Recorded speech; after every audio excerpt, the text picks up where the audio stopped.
طلبا جماعت خفتوم، آپ کیسے ہیں؟ امید ہے آپ اپنے امتحان کی تیاری کر رہے ہوں گے۔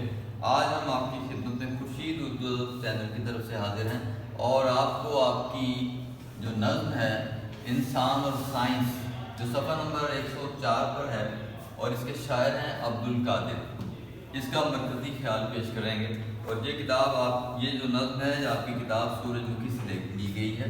تو آئیے اس کا آغاز کرتے ہیں۔ جب سوال آپ کو آ جائے گا نا کہ اس نظم کے شاعر کون ہیں اور اس نظم کا مرکزی خیال پیش کریں، تو شاعر کا نام آپ کو معلوم ہونا چاہیے۔ کیا نام ہے؟ عبدالقادر، ٹھیک ہے۔ تو مرکزی خیال آپ اس طرح شروع کریں گے، انسان نے کائنات میں بے شمار ایجادات کی ہیں، ان ایجادات کے بہت سے فائدے اور نقصانات ہیں۔ اگر ان ایجادات کو انسان کی فلاح و بہبود کے لیے استعمال کیا جائے تو یہ انسان کی بڑائی اور عظمت کی علامت ہے۔ اگر ان میں سے کچھ ایجادات کو انسان کی بربادی اور تباہی کے لیے استعمال کیا جائے تو یہی ایجادات انسان کو شیطان کی صف میں کھڑا کرنے کا کام کرتی ہیں۔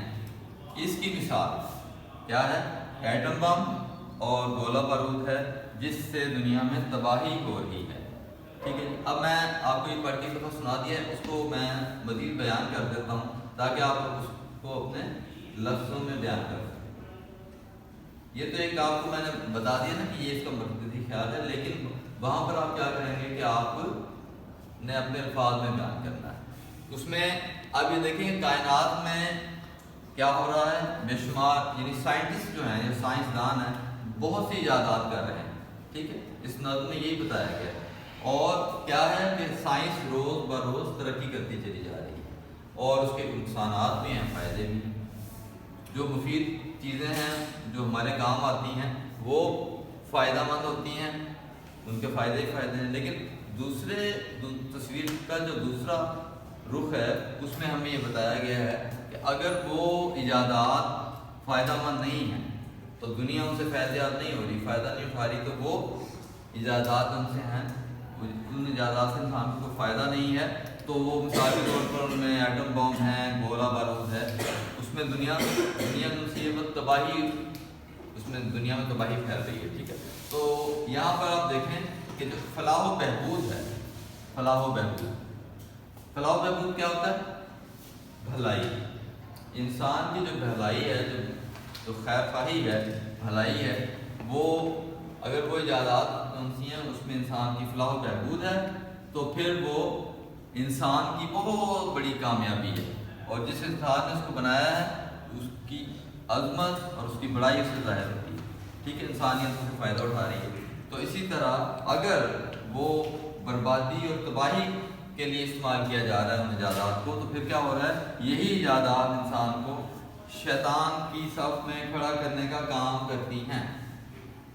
تو انسان کو اللہ تعالیٰ نے کیوں بنایا ہے کہ وہ ایک دوسرے سے محبت کرے، پیار کرے، ایک دوسرے کا خیال رکھے، اس کے حقوق ادا کرے، ٹھیک ہے نا۔ وہ اس لیے نہیں ہے کہ اس پہ ظلم کرے، اس کے حقوق چھینے۔ تو یہی بات ہے کہ سائنس جو سی ہے، اس نے جو چیزیں ایجاد کی ہیں، سائنس کی بدولت انسان چاند پر جا پہنچا ہے۔ تو کہنا وہ یہ چاہ رہے ہیں عبدالقادر کہ سائنس کی جو فائدہ مند چیزیں ہیں جن سے انسان کو فائدہ پہنچ رہا ہے وہ ہمارے لیے ایک سرمایہ ہے، ٹھیک ہے، لیکن اگر وہ ہمارے لیے نقصان دہ ہے تو وہ ہمارے لیے ایک اس کا منفی جو تاثر ہے وہ ابھرتا ہے، ٹھیک ہے۔ تو امید ہے آپ کو سمجھ آ گئی ہوگی کہ کس طرح سے سائنس نے انسانیت کی خدمت کی ہے، ٹھیک ہے۔ زیادہ تو انسان کو فائدہ ہی پہنچایا ہے، کچھ تھوڑے بہت نقصانات ہیں، لیکن بہرحال ہر ایک تصویر کے دو رخ ہوتے ہیں، ٹھیک ہے۔ تو ہمیں مثبت پہلو کو دیکھنا چاہیے کہ واقعی سائنس نے انسان کی خدمت کی۔ اب آپ کو سمجھ آ گئی اس چیز؟ جی ٹھیک ہے۔ تو آپ اچھے سے تیاری کریں اور اپنے امتحان میں جو اس کی جو مشق ہے اس کو اچھے سے تیار کریں۔ اللہ تعالیٰ کرے کہ آپ اعلیٰ نمبر لے سکیں۔ آمین۔ اللہ حافظ۔